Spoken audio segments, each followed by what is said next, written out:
Бүгүнкү күндүн орчундуу жаңылыктар топтомунан кыскача тааныштырабыз. Алайда Toyota 4Runner унаасынын мас айдоочусу милицияны сөгүп, погонун жулуп алды. Президенттин болочок күйөө баласы тиги учакта 157 000 сомго ижарага алган чекти өзгөчө кырдаалдар министрлиги таратты. Ошто чек ара кызматынын офицери пара алууга шектелип кармалды. Банктын системасындагы ош кыйыштарды түшүнөм, бирок башымдан өткөн эмес. Парламент 15 мартта аталар күнү жана энелер күнү деп бекитти. Депутат смартфондорду мектептерде гана эмес, коомдук жайларда да колдонууга тыюу салууну сунуштоодо.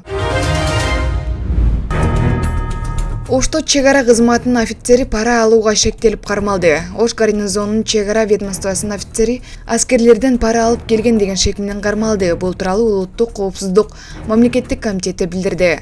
Маалыматка ылайык, Кылмыш жаза кодексинин 343 беренесинин 1-бөлүгү опузал пара талап кылуу боюнча козголгон кылмыш ишинин алкагында 1985-жылы туулган жаран чек ара ведомствосунун офицери кармалган.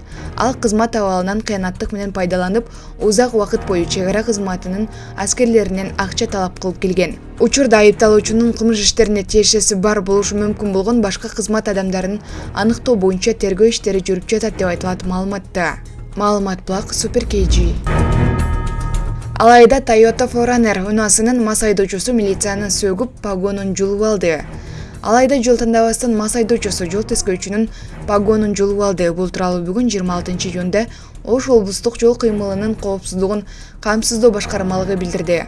Маалыматка ылайык, кечээ саат 16:00 чамасында Алай районунун Жибек жолу айыл аймагында кызмат өтөп жаткан жол тескөөчү Toyota 4Runner үлгүсүндөгү унааны токтоткон. Бирок спирт ичимдигин ичип алган айдоочу жол тескөөчүгө баш ийбей каршылык көрсөтүп, аны озго алгыс сөздөр менен сөгүп, формасындагы погонун жулуп алган. Айдоочу кармалып бөлүмгө жеткирилген. Соттук медициналык экспертизалар дайындалып, айдоочу спирт ичимдигин ичкендиги аныкталды деп айтылат маалыматта. Ошондой эле унаа айып короо токтотулганын кошумчаланды. Маалымат Плак Супер KG.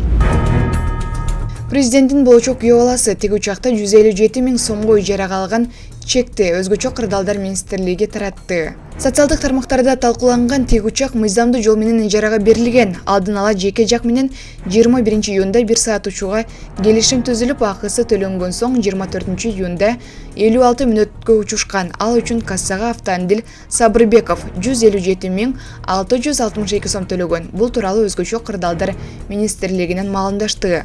Учуу убактысы мүнөт секундарына чейин учакта сакталат. Акыркы жылдары өзгөчө кырдаалдар министрлигине тиги учактардын 3 түрү алынган. Мамлекеттин ишине колдонуудан сырткары коммерциялык багытта да иштейт.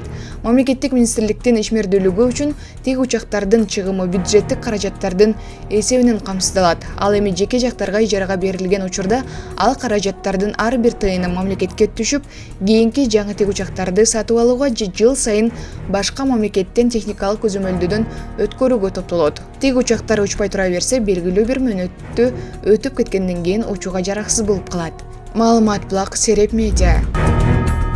Жогорку кеңеш Мелис Тургунбаевди Улуттук банктын төрагасы кызмат ордуна шайлады. Банктын системасындагы ош кыйыштарды түшүнөм, бирок башымдан өткөн эмес. Улуттук банктын төрагалыгына талапкерлиги каралып жаткан Мелис Тургунбаев иш тажрыйбасын Финансы министрлигинде баштап, ал жерде 3,5 жыл эмгектенгенин билдирди. Мындан соң KCB банктын директорлор кеңешинин мүчөсү болуп 1 жыл 2 ай иштеген. Тургунбаев операциялык иште филиалдын же банктын төрагасы болгон эместигин, бирок банк системасындагы ош кыйыштарды түшүнөрүн айтты. Жогорку кеңештин комитети Улуттук банктын төрагалыгына Мелис Тургунбаевдин талапкерлигин жактырып, анын талапкерлигине 75 депутат макул болсо, каршы добуш бергендер болгон жок. Маалымат Плак Спутник Кыргызстан. Сиз банк системасында иштеген, тааныштыгым бар деп атасыз. Канча жыл иштегенсиз? Финансы секторунда иштегенмин. Иш тажрыйбамды окууну аяктагандан кийин Минфинден баштаганмын. Минфинде 3,5 жылдан ашык иштедим. Банк системасында иштегенсиз? Банк системасында KCB банкта директорлор кеңешинде 1 жыл 2 ай иштедим. Операционный же филиалдын же бир банктын төрагасы болгон эмессиз, туурабы? Жок.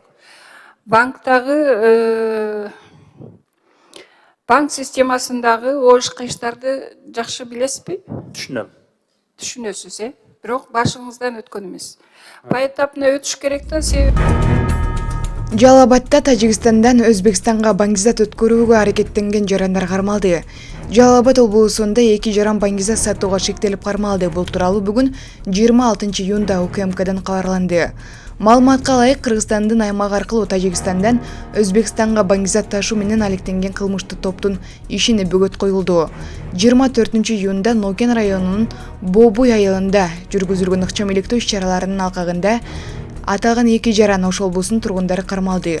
Алар Кыргызстан менен Өзбекстандын мамлекеттик чек арасы аркылуу жалпы салмагы 2,4 килограмм болгон Оган Чарса ташындагы гашишти ташып өтүүгө аракеттенген. Учурда аталган баңги каналын уюштурууга тиешеси бар башка адамдарды аныктоо боюнча ыкчам иликтөө иш-чаралары жүргүзүлүп жатканын кошумчалады.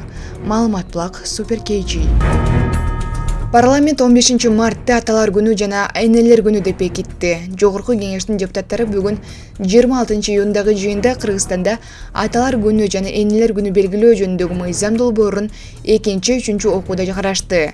Жыйынтыгында мыйзам долбоору кабыл алынды. Жалпысынан 85 депутат катталса, долбоорго 81 депутат добуш берди. Мыйзам долбоорунун демилгечилери депутат Медербек Алиев, Кубанычбек Самаков, Элмурза Сатыбалдиев, Бактыбек Сыдыков, Акылбек Туманбаев, Улукбек Ормонов, Марлен Маматалиев, Айбек Маткеримов. 15 мартка белгиленген аталар күнү менен энелер күнү эс алуу күнү деп эсептелбейт. Кыргызстанда май айынын 3-жекшембиси энелер күнү катары майрамдалып келет. Бул дата 2012 жыл мурдагы президент Алмазбек Атамбаевдин демилгеси менен белгиленген. Маалымат Блак, Баракелде. Депутат смартфондорду мектептерде гана эмес, коомдук жайларда да колдонууга тыюу салууну сунуштоодо. Эл депутаты Гүля Кожокулованын айтымында бүгүнкү күндө телефондун туткунуна түшкөн бала кырсыкка кабылган кейиштүү учурлар көп катталууда. Мектептеги суроо менен гана чектелебиз, ал эми коомдук жайлардачы. Билесизби, мектеп окуучулары басып жүрүп, наушник менен телефон карап, унанын үнүн укпай калган учурлар көп болот. Буга чейин канча баланы сүзүп кетишти. Ал эми мыйзам долбоорунда жазылгандай, коопсуздук жөнүндө сөз кыла турган болсок, коомдук жайларда белгилүү бир тыюу болушу керек деди ал. Депутат бул маселени көзөмөлгө алуу өтүнүчү менен Ички иштер министрлиги менен Билим берүү министрлигинин өкүлдөрүнө да кайрылды. Маалымат Блак, Маалымат KG.